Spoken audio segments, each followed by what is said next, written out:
और निकाय चुनाव को लेकर सीएम योगी तूफानी दौरे पे हैं। आज उन्होंने सीतापुर, लखीमपुर, बलरामपुर और लखनऊ में जनसभा को संबोधित किया। इस दौरान सीएम योगी ने कहा कि सरकार ने अपने सभी वादों को पूरा किया है, योजनाओं का लाभ सीधा जनता तक पहुंच रहा है। लखीमपुर खीरी के मतदाताओं का आभार इसलिए भी व्यक्त करता हूं, जब 1 वर्ष पूर्व उत्तर प्रदेश विधानसभा के चुनाव हुए थे और विधानसभा चुनाव में तमाम किंवदंतियों को विराम देते हुए लखीमपुर के मतदाताओं ने डबल इंजन की सरकार पर विश्वास किया और फिर से कमल चुनाव चिन्ह को सभी विधानसभा सीटों पर परचम लहराने का कार्य किया।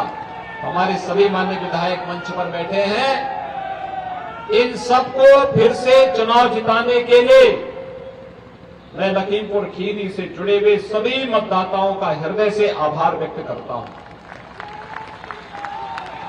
भाइयों बहनों, प्रदेश सरकार ने लखीमपुर खीरी के विकास के लिए बहुत विस्तृत कार्य योजना तैयार की है। मैं जानता हूं प्रदेश में अगर अन्न उत्पादन की दृष्टि से देखा जाए तो लखीमपुर खीरी एक ऐसा जनपद है जहां का अन्नदाता किसान प्रदेश और देश का पेट भरने का कार्य करता है। अफ्रीकी देश सूडान में जाकर के भारत प्रधानमंत्री मोदी जी के नेतृत्व में, उनके मार्गदर्शन में भारत सरकार ने वहां पर नाहक अभियान प्रारंभ किया और भारत के नागरिकों को सुरक्षित वापस भारत पहुंचाने की कार्रवाई को अंजाम देना प्रारंभ कर दिया। उत्तर प्रदेश के भी अब तक सैकड़ों लोग आ चुके हैं। सरकार की संवेदनशीलता है,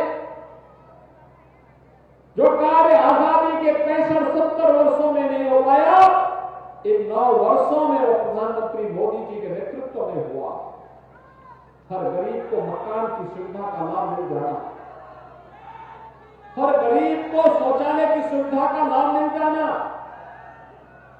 करोड़ों लोगों को निःशुल्क रसोई गैस के कनेक्शन और विद्युत के कनेक्शन उपलब्ध हो जाना, कोरोना कालखंड में 80 करोड़ लोगों को फ्री में राशन की सुविधा का लाभ मिलना और 220 करोड़ वैक्सीन की डोजेज फ्री में उपलब्ध हो जाना, ये नए भारत की तस्वीर है।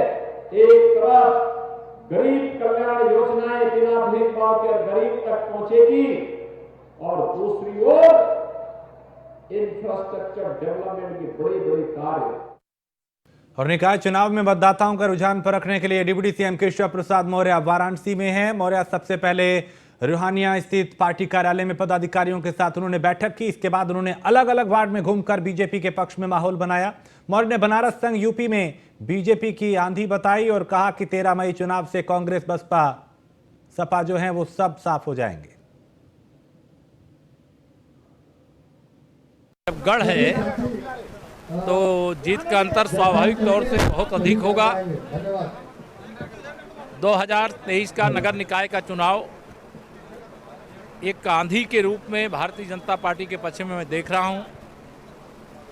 महापौर और पार्षद यह सब भारी अंतर से जीत रहे हैं। काशी भी जीत रहे हैं, प्रदेश भी जीत रहे हैं। सपा, बसपा, कांग्रेस की हवा निकल चुकी है। इसलिए 13 मई को जब वोटों की गिनती होगी तो मैं यह नारा आप सबके साथ भी दोहराता हूं, 13 मई नगर निकाय चुनाव से सपा, बसपा, कांग्रेस गई। और अमरोहा के गजरोला नगर पालिका में संबोधित करते हुए मंत्री कपिल देव अग्रवाल ने अतीक अहमद को लेकर बयान दिया। उन्होंने कहा सरकार ने माफिया अतीक को मिट्टी में मिलाने का काम किया है और मुख्तार अंसारी समेत सभी माफियाओं को चेतावनी भी दी थी।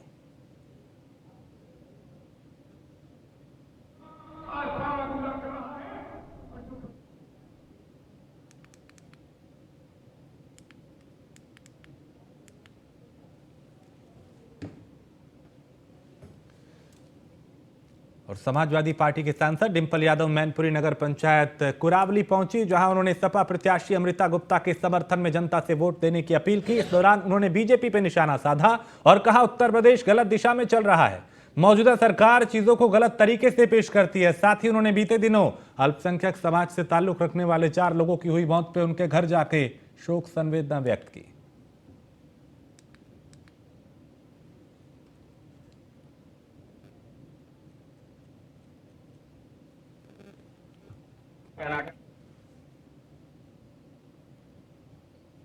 खबर गोरखपुर से है, जहां समाजवादी पार्टी की मेयर प्रत्याशी काजल निषाद का बयान सामने आया, जिसमें उन्होंने कहा कि मैं निषाद समाज और गोरखपुर की बहू हूं। अपराधी को सजा देना कोर्ट का काम है। ये लड़ाई मेरी नहीं, जनता और सरकार की है। काजल निषाद ने कहा, जीतने पे ट्रैफिक मैनेजमेंट ठीक करेंगे और जाम से छुटकारा दिलाएंगे। बीजेपी ने अगर विकास किया होता तो सीएम, मंत्री और नेता प्रचार में नहीं जुटते। गोरखपुर बाबा जी का गढ़ है, फिर भी यहां विकास नहीं हुआ। बारिश के समय नाले उफान पर रहते हैं। मेरी कोशिश रहेगी कि गोरखपुर को सुंदर और स्वच्छ बनाया जाए। काजल निषाद ने इन तमाम बातों का जिक्र किया। गोरखपुर नगर निगम से समाजवादी पार्टी के प्रत्याशी काजल निषाद जी हैं। काजल जी, एक बड़ी चुनौती और सबसे ज्यादा प्राइम फोकस जो है नगर निगम है, ये इस पर सबकी निगाहें हैं। क्या लगता है किस तरीके से स्ट्रेटजी होगी आपकी? सर्वप्रथम मैं नमस्कार करती हूँ आपको और सारे दर्शक मित्रों को मेरा प्यार भरा नमस्कार है। ये चुनौती बड़ी तो है, लेकिन ये लड़ाई काजल निषाद की नहीं है। ये लड़ाई जनता बनाम सरकार की हो गई है। अब काजल निषाद यहाँ से चुनाव नहीं लड़ रही है, गोरखपुर की जनता अब चुनाव लड़ रही है। क्या लगता है जिस तरीके से पहले दिन से, जब से आपका नाम नहीं आया था तब से लेकर जो है कहीं ना कहीं आपके साथ तमाम कंट्रोवर्सी जुड़ती रही। आपने कहा मैं संजय निषाद की जो है बहू हूं, संजय निषाद कहते हैं कि मेरा कोई रिश्ता नहीं है। आप कहती हैं कि जो है आपने ट्वीट किया एक राम को लेकर, उसको लेकर विवाद हुआ। क्या इन विवादों के जरिए सुर्खियां बटोरने की कोशिश है? बिल्कुल नहीं, मैं सच को सच कहती हूँ और गलत को गलत कहती हूँ। सुर्खियाँ अपने आप लोग बना लेते हैं। मैं तो सच बोलती हूँ, लोगों को अपने आप बुरा लग जाता है, तो इसमें मेरी कोई भी गलती नहीं। और जैसे आपने कहा कि ससुर जी वो हमारे लगेंगे, मैं निषाद समाज की बहू हूँ, मैं गोरखपुर की बहू हूँ, तो वो हमारे ससुर लगेंगे। मुख्यमंत्री योगी आदित्यनाथ भी आज से चुनाव प्रचार में जुट रहे हैं जो है, तो जहां पर जिस सीट पर खुद सीएम चुनाव प्रचार पर उतरे जो है, तो चुनौती तो बड़ी है। अगर इस सीट पर खुद सीएम जी चुनाव प्रचार में उतरे, आदरणीय मुख्यमंत्री जी, तो ये शर्म वाली बात है उनके लिए। एक मुख्यमंत्री अगर पूरे प्रदेश में, वो चूंकि लीडर भी बीजेपी के हैं, अगर वो चुनाव प्रचार में उतरते तो शर्म की बात है ये। बिल्कुल शर्म। अखिलेश यादव अगर बैठ करके केवल ट्वीट कर रहे हैं तो वो शर्म की बात नहीं है, उन्हें नहीं उतरना चाहिए। जब प्रधान से लेकर प्रधानमंत्री तक एक छत्र भारतीय जनता पार्टी का राज है, और आपने अगर विकास किया है, आपने स्वच्छ किया है, आपने सुंदर किया है, सौंदर्यकरण किया है अगर गोरखपुर शहर का, तो आपको चुनाव प्रचार में उतरने की आवश्यकता ही नहीं है। अखिलेश यादव शायद इसीलिए बाहर नहीं निकल पा रहे हैं, इसीलिए बाहर नहीं निकल, उन्हें मालूम है कि उन्होंने जो पहले काम बोलता जो था वो आज भी उनका चलेगा। नहीं, ऐसा नहीं है। चुनाव प्रचार में सब अपना प्रचार करेंगे, लेकिन ये बाबा जी का गढ़ माना जाता है। इस शहर को तो सबसे ज्यादा सुंदर हो जाना चाहिए था। आपको लगता है कुछ नहीं बदला है गोरखपुर में? नहीं, बदला नहीं। देखिए, अगर एक छत्र राज करते हैं तो थोड़ा बहुत, जैसे मेडिकल रोड से लेकर मंदिर तक अगर स्ट्रीट लाइट लगा दी है और उतना विकास किया, तो उसको विकास नहीं कहते हैं। अगर आप मेयर बनती हैं तो आप यहाँ की क्या तस्वीर बदलेंगी? आपके उसमें एजेंडा क्या है? सबसे पहले तो मैं यहाँ की बहू हूँ, तो गोरखपुर को भारत का सबसे सुंदर और स्वच्छ शहर बनाना चाहती हूँ। तो सबसे पहले ट्रैफिक का जो मैनेजमेंट है वो दुरुस्त करेंगे, ट्रैफिक जाम से निजात दिलाएंगे। दूसरा कि बारिश के पूर्व जो है वो नालियों की साफ सफाई होती नहीं है, इसीलिए जल भराव होता है। ये इन्होंने सालों से नहीं किया। एक तरफ जहां अतीक और मुख्तार जैसे मुद्दों को जो है बीजेपी उठा रही है, वहीं आज अतीक अहमद के बेटे ने जेल से अपील की है कि ना तो बीजेपी और ना तो समाजवादी पार्टी दोनों को चुनाव हराइए, क्योंकि कहीं ना कहीं मेरे पिता की मौत के पीछे दोनों जिम्मेदार हैं। अरे तो उनके विचार है, वो अपना कोई भी विचार प्रकट कर सकते हैं, उससे मुझसे क्या लेना देना। दूसरी बात, अगर आप ये कहते हैं कि गुंडों का सफाया हो रहा है इस राज्य में, तो जाति देखकर ही हो रहा है क्या? आप मानती थी अतीक और मुख्तार जैसे लोग अपराधी नहीं हैं? जो अपराधी होता है, जो दोषी है, उनको सजा दीजिए कानून के तहत। आपको लगता है इन मुद्दों के साथ अब जनता की संवेदनाओं को जगा पाएंगे, उन्हें अपने साथ कर पाएंगे? ये मुद्दे मेरे नहीं हैं, ये मुद्दे तो पूरे भारतवर्ष के और पूरे उत्तर प्रदेश के हैं। मेरे मुद्दे यही है कि मेरी जनता परेशान है, जहाँ जहाँ जा रही हूँ नालियाँ बजा जा रही है। मैं खुद, मेरी रैली में 2 सांड लड़ते हुए आ गए थे। आप आगे तो विकास की गंगा बह जाएगी जैसे बाकी यूपी में बही थी। आप ये मानते हैं कि 14 नंबर वार्ड में जो मैंने दिखाया गंदगी, वो गोरखपुर की थी या अमेरिका की थी? योगी जी कह रहे हैं मैं तो पूरे प्रदेश की गंदगी साफ कर रहा हूं, आप केवल एक वार्ड की गंदगी को लेकर। सुनिए सुनिए सुनिए सुनिए, और मैंने जो 19 नंबर की जो गंदगी दिखाई थी गोरखपुर की थी या विदेश की? कह तो रहा हूं कि ज्यादा बड़ी गंदगी, वो तो कह रहे हैं मैं तो पूरे यूपी गंदगी साफ करने में लगा। जब यूपी साफ हो जाएगा तो 14 नंबर 19 नंबर अपने आप साफ हो जाएगा। नहीं मैंने अब आपके पास क्या चुनौती बची? बाबा जी जो है गुंडे मवालियों को साफ कर रहे हैं, अपराधियों को, ठीक है? जाति देखकर साफ करेंगे? हाँ, जाति देखकर साफ करेंगे? कुलदीप सिंह, आपको लगता है मतलब पिक एंड चूज हो रहा है? कुलदीप सिंह सेंगर कौन सी जाति के? जेल में नहीं है क्या वो? नहीं, जेल में नहीं है क्या? तो एनकाउंटर नहीं हुआ? ये विकास दुबे मारा नहीं गया? बुलडोजर नहीं चला? विकास दुबे मारा नहीं गया, बुलडोजर नहीं चला? बुलडोजर चला उनके घर। अगर पुलिस वाले मारे जाते रहे, खुलेआम 3 पुलिस वालों की मौत हुई प्रयाग के अंदर, जिन लोगों ने मारा अगर उन्हें पुलिस गोलियों का शिकार होना पड़ा, क्या वो गलत था? ठीक है, अपराधी अपराधी होते हैं, ठीक है? उसको किसी जाति से मत जोड़िए, वो अपराधी है, उनको सजा भी मिलनी चाहिए। पालिका है, न्यायपालिका है, लोकतंत्र है, इस हिसाब से उनको सजा मिलनी चाहिए, उम्र कैद दीजिए, फांसी दीजिए, सब कीजिए सारे अपराधियों को। क्या अपराधियों के खिलाफ कार्रवाई का विरोध करके समाजवादी पार्टी उत्तर प्रदेश में निकाय चुनाव में कामयाब हो पाएगी? कोई विरोध नहीं कर रहा है, वो आपका नजरिया है। अपराधी अपराधी ही होता है, वो किसी जाति विशेष का नहीं होता है। लेकिन यहाँ एक ही जाति विशेष को अपराधी मान लेंगे। गोरखपुर की जनता को समझा पाएंगी? बलात्कारी भी एक अपराधी होते हैं, उनको छोड़ा नहीं जाना चाहिए। गुजरात में छोड़े हैं या नहीं? भले बच्चों से गलती हो जाती हो। जो बयान दे वो गलत, और जो सच में जमीन पर कर दे बात को, सच में अपराधियों को छोड़ दे, वो संत। जनता मेरे साथ है, जनता पूरी तरह से मुझे समर्थन दे रही है, और ये काजल निषाद का चुनाव रह ही नहीं गया। ये जनता बनाम सरकार का चुनाव चल रहा है मेरे भाई। जनता कह रही है कि सिंहासन खाली करो, कि जनता आती है। मेरे दौरे अगर आप देखेंगे जनसंपर्क, मैं सिर्फ चली जाऊं अभी, औरतें बर्तन धोते हुए उठ जाएंगी, मौनी बीन रही है तो उठ जाएंगी, घरद्वारी बना रही है तो उठ जाएंगी, बच्चे खेल रहे तो खेल छोड़कर उठ जाएंगे, दीदी आई, सब एक साथ जुट जाते हैं। जनता मुझे बड़ा सहयोग। बहुत बहुत शुक्रिया। तो ये थी काजल निषाद, जिन्होंने कहा कि ये चुनाव अपने आप में ऐतिहासिक होने जा रहा है और वो गोरखपुर से इतिहास बदलने जा रही हैं। वीडियो जर्नलिस्ट अमित साहनी और सहयोगी हरिंदर के साथ ब्रजेश श्रीवास्तव, न्यूज़ 1 इंडिया, गोरखपुर। और सुल्तानपुर में बीजेपी जिला उपाध्यक्ष प्रवीण अग्रवाल पालिका अध्यक्ष के प्रत्याशी आए गए हैं। उनसे खास बात की हमारे संवाददाता संतोष पांडे ने। आप सुल्तानपुर की जनता से क्या अपेक्षा रखते हैं? चुनाव लड़ रहे हैं आप, सुल्तानपुर की जनता की उम्मीदों पर कितना खरा उतरेंगे ये भी बताइए, और सुल्तानपुर की जनता को क्या संदेश देना चाहते हैं हमारे चैनल के माध्यम से बताइए। देखिए, जनता ने अपना चेयरमैन चुन लिया है। मांग चलें कि प्रवीण जी ये जीत चुके हैं। जनता ने चेयरमैन अपना चुन लिया है, प्रवीण अग्रवाल। और झांसी के कोतवाली थाना इलाके स्थित वार्ड नंबर 52 में बीजेपी और कांग्रेस के प्रत्याशियों और समर्थकों में जमकर मारपीट हुई। बीजेपी प्रत्याशी ने कांग्रेस प्रत्याशी पे नमाज के दौरान लाठी डंडों से हमला करने का आरोप लगाया। और बीजेपी प्रत्याशी के पति अल्ताफ ने बताया कि आज वो मस्जिद में नमाज पढ़ने गए थे। इसी दौरान उनके समर्थकों ने नमाज के लिए आने वाले लोगों को यहां पे पंपलेट बांट दिए। इसी को लेकर कांग्रेस प्रत्याशी और उनके समर्थकों ने हंगामा शुरू कर दिया और दोनों पक्षों में मारपीट हुई।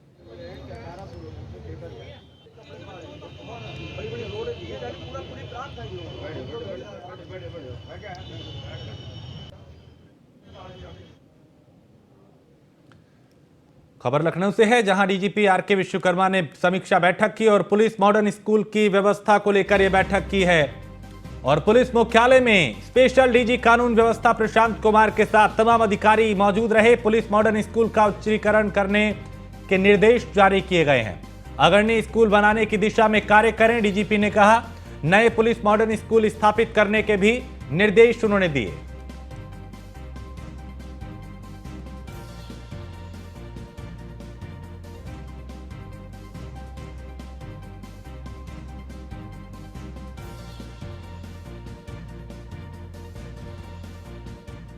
और लखनऊ विश्वविद्यालय में छात्रों ने सांसद ब्रिजभूषण शरण सिंह के विरोध में जोरदार प्रदर्शन किया। छात्रों ने कुश्ती खिलाड़ियों के पक्ष में प्रदर्शन किया और सांसद पर एफआईआर दर्ज करने की यहां पे मांग की गई है।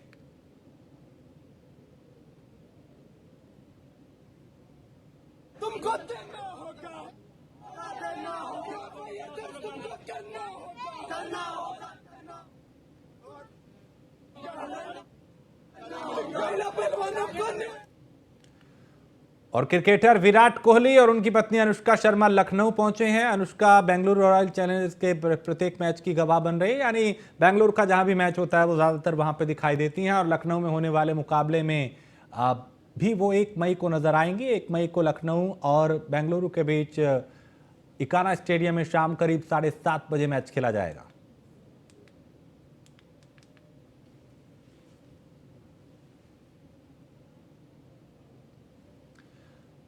अलीगढ़ महानगर जीटी रोड नौरंगाबाद इलाके की सेंट्रल बैंक ऑफ इंडिया शाखा में कई करोड़ रुपए के गबन का मामला सामने आया है। साथ में बैंक प्रबंधक और बैंक मित्र अपने अपने घरों से गायब हैं। बैंक मित्र के परिवार को घर में उनकी तरफ से छोड़ा गया एक पत्र मिला है, जिसमें कुछ लोगों के खातों से रुपए निकालने, उन रुपयों से IPL खेलने और हारने और कुछ राजनीतिक लोगों द्वारा धन ऐंठने के चलते खुद बैंक प्रबंधन के फंसने की बात का जिक्र किया गया है।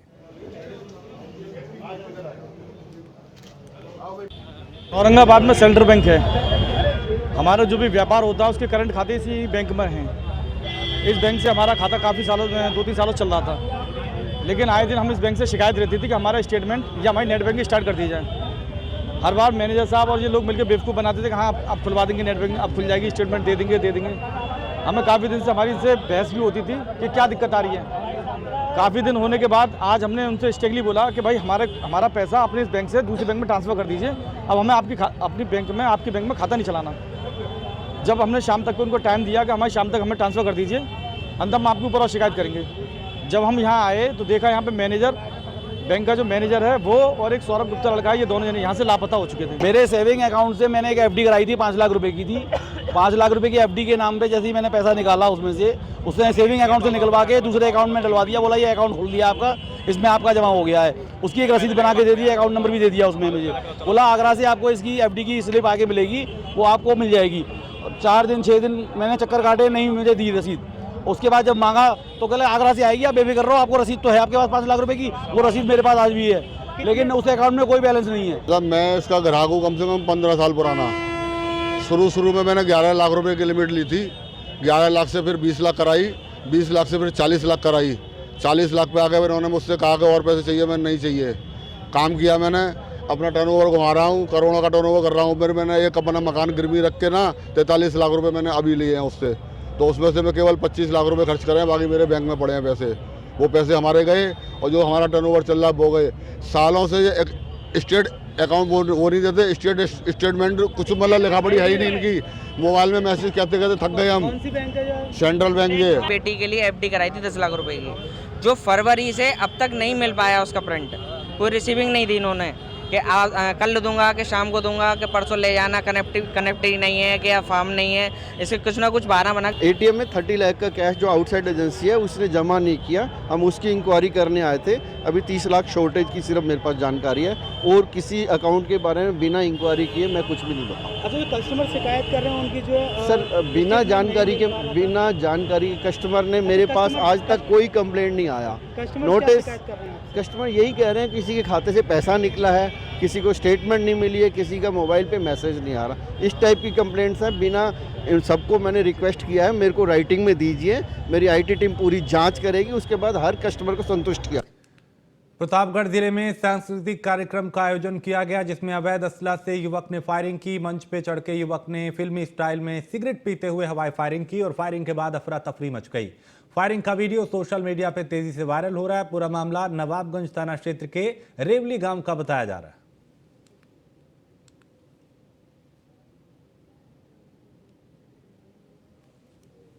और बरेली के लोटस इंस्टीट्यूट के चेयरमैन अभिषेक अग्रवाल को गोली मारने के आरोपी और उसके साथी को फरीदपुर पुलिस ने गिरफ्तार किया है। आरोपी के पास से पुलिस ने वारदात में इस्तेमाल तमंचा भी बरामद किया है। बीते बुधवार को आरोपी ने अभिषेक अग्रवाल को इंस्टीट्यूट में घुस के गोली मारी थी। गनीमत रही कि अभिषेक अग्रवाल की जान बच गई। आरोपी ने पुलिस को पूछताछ में बताया कि पड़ोस में रहने वाले सक्षम सैनी ने उससे घटना के लिए तमंचा और कारतूस खरीदा था। उससे फरीदपुर के एक निजी मैनेजमेंट कॉलेज में उनके जो चेयरपर्सन श्री अभिषेक अग्रवाल थे, उनको उन्हीं के कॉलेज के एक स्टूडेंट ने जो B.Pharma 3rd ईयर का स्टूडेंट था, उसने गोली मार दी थी, जिसके संदर्भ में उनकी पत्नी के द्वारा धारा 307 IPC का मुकदमा श्रेष्ठ सैनिक के विरुद्ध पंजीकृत कराया गया था। आज उसकी गिरफ्तारी की गई है और उससे जो तमंचा था घटना में जो उसने प्रयुक्त किया था वो भी बरामद किया है। उसने ये भी बताया है कि ये तमंचा उसने अपने एक दोस्त से खरीदा था, उसकी भी गिरफ्तारी कर ली गई। और मथुरा में आम आदमी पार्टी का 11 सूत्रीय गारंटी कार्ड लॉन्च किया गया। आपके नगर निगम चुनाव प्रभारी डॉक्टर छवि यादव, जिला प्रभारी अश्विनी मिश्रा, महापौर प्रवीण भारद्वाज ने गारंटी कार्ड लॉन्च किया। मेयर प्रत्याशी प्रवीण भारद्वाज ने अपनी सरकार की उपलब्धियां गिनवाई। महापौर प्रत्याशी प्रवीण भारद्वाज ने कहा कि गरीब लोगों को राहत देने के लिए आम आदमी पार्टी ने हाउस टैक्स, वाटर टैक्स माफ करने की गारंटी समेत 11 गारंटी मथुरा वृंदावन की जनता को दी है। अगर जनता भरोसा उन पे करती है तो गारंटी को पूरा करने का संकल्प वो लेते हैं।